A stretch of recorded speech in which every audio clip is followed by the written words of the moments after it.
Winston Churchill had many memorable speeches. Maybe one of the most memorable speeches would be the Iron Curtain in 1946. He also had a trilogy of speeches. The first one happened in May 1940.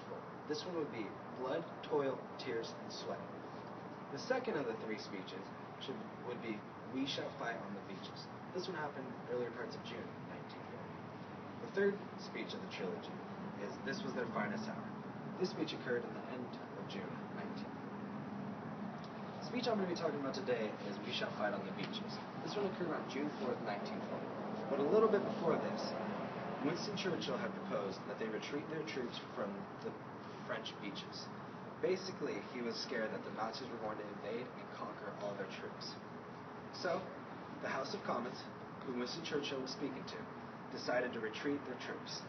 They ended up retreating 338,000 troops. This was way beyond anyone's expectations.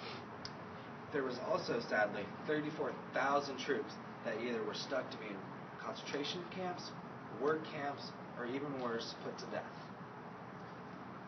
The problem with this time area, the French and Britain also believed that they were winning the war because they had 338,000 people retreat.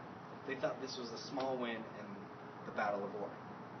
Winston Churchill, however, who was Prime Minister at the time in the 1940s, spoke.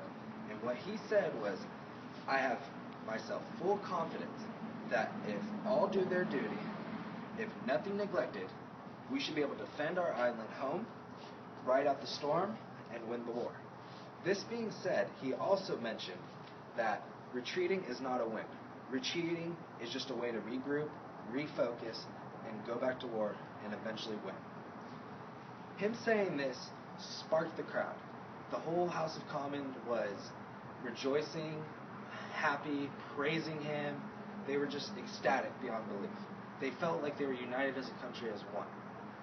However, Winston Churchill also proclaimed that even though we are united as one, we still need to fight. We need to fight for our beaches, we need to fight for our land, and we need to fight for our sky. One of the things that Winston Churchill said was that we shall fight on the beaches, we shall fight on the landing grounds, we shall fight in the fields, we shall fight in the streets, and we shall fight in the skies.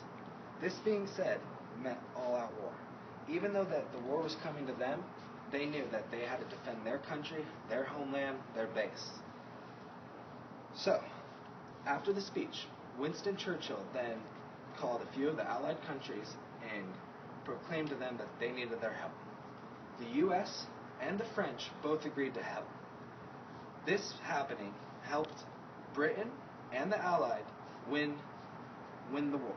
So, in conclusion, if Winston Churchill never gave this speech, would the U.S. have joined the war? Would there have been a third speech? Would